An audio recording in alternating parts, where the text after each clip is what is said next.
मोदी सरकार निजीकरण को बढ़ावा देने के रास्ते पर तो चल ही पड़ी है। बड़ी बड़ी कंपनियां जो मुनाफे में चल रही है उन्हें तो निजी हाथों में सौंपा ही जा रहा है और अब सरकारी जमीन को भी निजी हाथों में सौंपने की तैयारी शुरू हो गई है। इसके लिए एक एजेंसी गठन की तैयारी भी चल रही है। तो क्या है सरकार की योजना और कौन सी जमीन सौंपी जाएगी निजी हाथों में, देखिए हमारी ये रिपोर्ट। मोदी सरकार रेलवे, हवाई अड्डा, LIC, BPL सहित तमाम बड़ी कंपनियों को धीरे धीरे निजी हाथों में सौंपती जा रही है।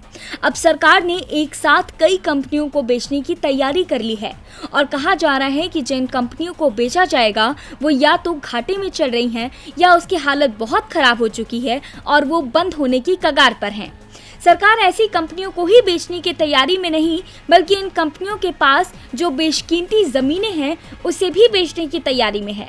यानी कंपनी खरीदने में अगर किसी ने दिलचस्पी नहीं दिखाई तो सरकार कंपनी की बिल्डिंग और मशीनरी तक बेच देगी। यानी साफ है कि कई लोगों की नौकरियां अब मुश्किल में फंसने वाली हैं।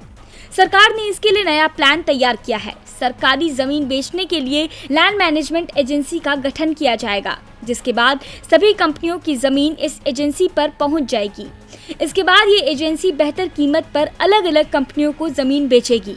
इस जमीन पर इंडस्ट्री और हाउसिंग दोनों ही तरह के प्रोजेक्ट काम कर सकेंगे। जो जमीन राज्य सरकार से लीज पर ली गई है वो राज्य सरकार को वापस दे दी जाएगी। सरकारी जमीन बेचने को लेकर प्रधानमंत्री कार्यालय में महत्वपूर्ण बैठक भी हो चुकी है और इसके बाद एक प्रस्ताव तैयार किया गया है, जिसे कैबिनेट के पास भेजा जा चुका है और कैबिनेट की अगली बैठक में इस पर मुहर भी लग सकती है। शुरुआत में 1 दर्जन से अधिक कंपनियों की जमीन बेचे जाने की योजना है, जिसमें HOCL, स्कूटर्स इंडिया, BPCL जैसी कंपनियां शामिल हैं। यानी साफ है कि सरकार अब हर चीज को निजी कंपनियों के हाथों में देने की तैयारी कर चुकी है। GV लाइव की रिपोर्ट।